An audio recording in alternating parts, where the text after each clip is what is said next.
Hello, I'm Lynn Shea. And I'm Peter Wakefield. And we're talking today about the chart of Amy Winehouse, the singer, whose life was tragically cut short on the 23rd of July 2011. But Amy was born on the 4th of September 1983 in London, and we're doing a solar chart for her. She has her sun at 22 degrees Virgo, with Mercury retrograde next to the sun.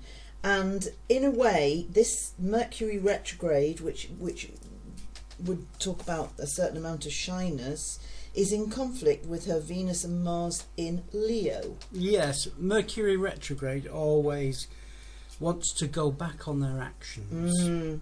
The sun in Virgo with Mercury would prefer the background rather than the limelight. Well, it's in conflict, isn't it? It is. It's like she is. It's almost as if she'd been pushed there into the limelight. Yes, because that's right. I think she was her own worst critic, her own harshest critic in some ways. Virgo is very exacting. It's always about a bit detail. of a it's always a bit of a wallflower, Virgo. It would, and the Mercury retrograde especially. So it was difficult for her to come forward and perform. I mean, she was a writer as well. I think really that Virgo-Leo axis is a perfect balance for the muse, if you like, the writer and the composer and the performer. Yes. It's a good balance. Virgo is a bit of a wallflower. They like to observe, not always liking to participate. But she had this wonderful, charismatic voice. She did, and she was thrust forward. She had a brilliant voice. When a lot of her personality would have been reluctant to bathe in that limelight. Well, she's got Pluto conjunct Saturn. In what would be her solar second house, affecting money and earnings. Yes. And this is sextile the Venus and Mars in Leo. But the Venus and Mars in Leo itself is trine Moon and Neptune. So the Moon's in Sagittarius, which is the sign of the performer also. Yeah. The conjunction of Mars, and Venus brought out a delicate kind of romance in her. In Leo? Yeah, because it's a very delicate. Venus in Leo is a delicate. Is it related to the Sun in Virgo? It's a delicacy. Oh, right. It's a delicacy amongst her romance, and it would give her that lovely balance of love energies when with males, in affairs of the heart, with that conjunction of Venus she's and Mars. known for this very raunchy kind of over the top, and the Madame Pompadour hairdo. She was, but she and had her a delicate outrageous behaviour, of course. Yeah, the drugs and the drink and what have you. But underneath it, there's a reticent soul. She's quite a tortured soul, isn't she? Yes, she was. I think really we've got the aspect of Pluto Saturn in the second would talk about pressure from earnings. So somehow there would be pressure on her to earn money from other people. Well, that's probably male figures in her life. Yes, I've put here Sun square to Moon in Sagittarius is unable to sustain the responses that were expected of her. And again, the responses from the audience. I think from the global audience. No, that's right. She's she must perform, but she fears judgment. She must perform. She puts life and her soul, her life. She put her life and her soul into those performances. She certainly did. But she feared judgment, and so that must have been a kind of crippling juxtaposition for her. Also, the square of the Sun to Neptune in Sag was unable to sustain expectations as well, and I think she had a lot of adolescent feelings. I think with that Sagittarian influence, that she was unable to mature, because how old was she when she died? She 20, she was only young, wasn't she? 20 something. If she died in 2011, she was born 83, 93 to 27 or something. Yes.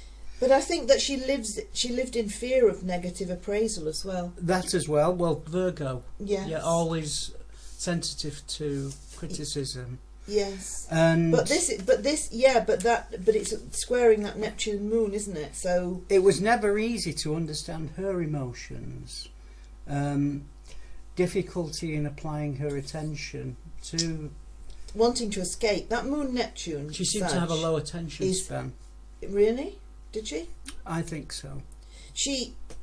That moon Neptune in Sag is given to kind of like disguise for one thing, but escaping or just kind of losing concentration, or maybe like you say, losing attention.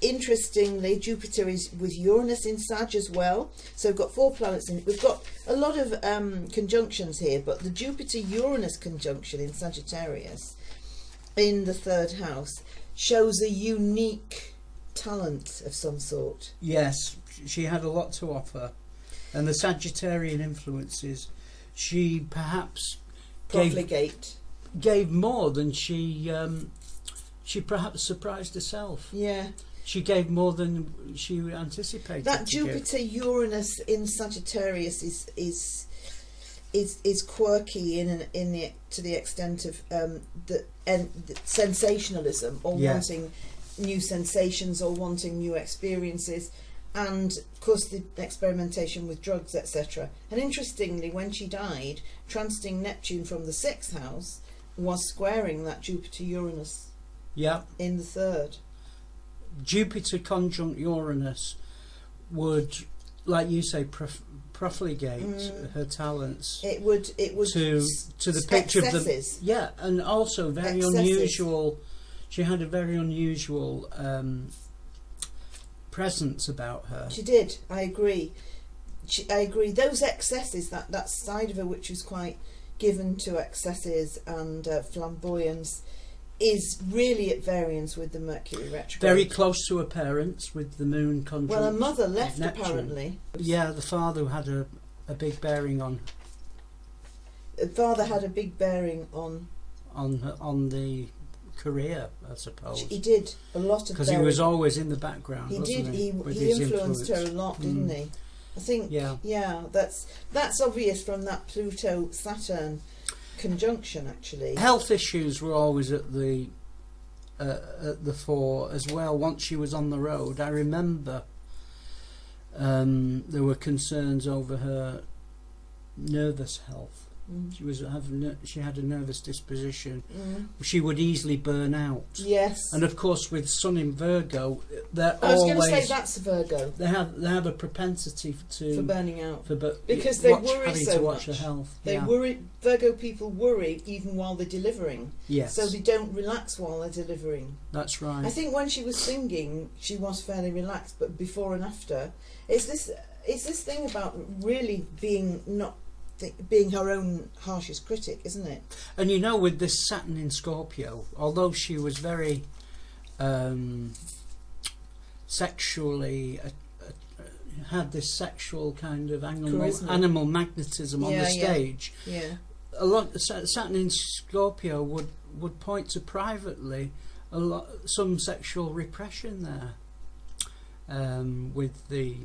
with the karmic planet of Saturn there. Well, Venus is retrograde, Venus in Leo is retrograde. Conjunct Mars. Something I didn't mention before. But in a solar house, Venus is in the 12th house. So again, that's repression. So there is a certain amount of repressing one's desires or one's real needs. There was a lot of privacy in her life. And Saturn would be seated amongst that privacy in a pivotal way, and it was in Scorpio.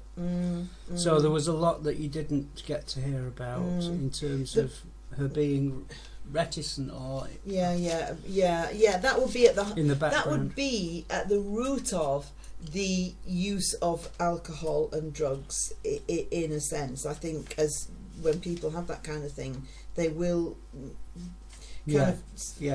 attempt to make a different outlet for it. The Neptune on the moon is very inspirational as well, though, isn't it? Maternal, yeah. Maternal? I think so as well. She didn't live long enough to No, show she that, didn't, did but she would have made a good mother. Yeah. Obviously, with those conjunction of Moon and Neptune. And in Sagittarius, perhaps it would have been giving birth to Other people's children. a new musical, sitting on musical eggs and hatching. Yeah, the productivity. Hatching songs. It's very inspirational, isn't is. it?